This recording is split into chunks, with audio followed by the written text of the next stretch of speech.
CRPF जवान को गिरफ्तार किया गया पाकिस्तान मुल्क के लिए जासूसी करने के जुर्म में एनआईए की तरफ से। मैं आपको बताना चाहूंगा कि सबसे पहले आप भी देखें जिस तरीके से इस वक्त निज़ाम चल रहा है, उस वक्त हमेशा जो कुछ ऐसे अनासर हैं जो मजहब को लेकर बातें करते हैं और कहते हैं कि आतंकवाद का मजहब होता है, मगर ऐसा बिल्कुल भी नहीं है। कुछ दिनों से लगातार आप खबरें सुन रहे होंगे कि किस तरीके से खबरें निकल के सामने आ रही है, मगर जो ये खबर है ये हिंदुस्तान के मुख्तलिफ न्यूज चैनल्स की जानिब से जो है वो छापी गई है, जिसमें साफ तौर पर यह दावा किया गया कि एनआईए की तरफ से अरेस्ट किया गया है एक सीआरपीएफ के जवान को, जिन्होंने पाकिस्तान मुल्क के साथ सेंसिटिव इंफॉर्मेशन जो है वो शेयर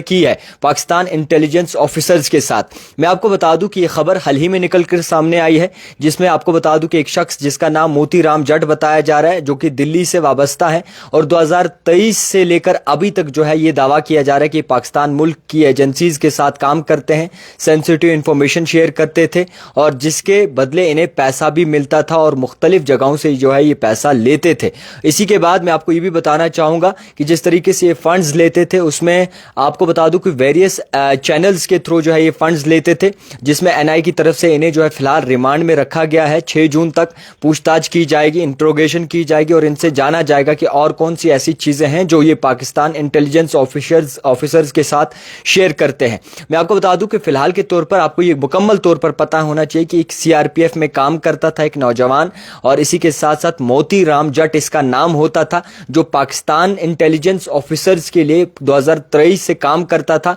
और तमाम जितनी भी सेंसिटिव इंफॉर्मेशन है वो शेयर करता था। अब आपको बता दूं कि जिस तरीके से मोती राम जट के हवाले से अगर आपको बता दूं कि मुख्तलिफ चीजें जो है वो कंफर्मेशन की गई हैं और इसी के साथ जो नेशनल सिक्योरिटी की कुछ पर्सनल इंफॉर्मेशन है उनके रिलेटेड ये खबरें जो है पाकिस्तान इंटेलिजेंस ऑफिसर्स को देता था 2023 से, और मुख्तलिफ ऐसी चीजें जो है वो उन पाकिस्तान एजेंसीज के साथ जो है वो शेयर करता था, जिसके बाद ये पैसे भी वसूल करता था, फंड्स भी लेता था और मुख्तलिफ चैनल्स के द्वारा जो है ये फंड्स हासिल करता था। अब आपको बता दूं पहलगाम अटैक हुआ और पहलगाम अटैक के बाद जिस तरीके से पूरा मामला सामने आया, पूरे कश्मीर ने अफसोस मनाया और नकारा उस अटैक को, मगर उसके बाद कुछ अनासिर ऐसे थे और कुछ लोग ऐसे थे जो कहते थे कि नहीं जनाब, आतंकवाद का धर्म होता है और धर्म को लेकर टारगेट किया जाता था और रिलीजियस को लेकर जो खबरें चलाई जाती थी। गोदी मीडिया के स्टूडियोज में सिर्फ दिन रात यही खबरें चलती थी कि जनाब कलमा पूछ कर जो है मारा है या फिर मुख्तलिफ चीजें ऐसी होती थी। तो उसको मद्देनजर रखते जो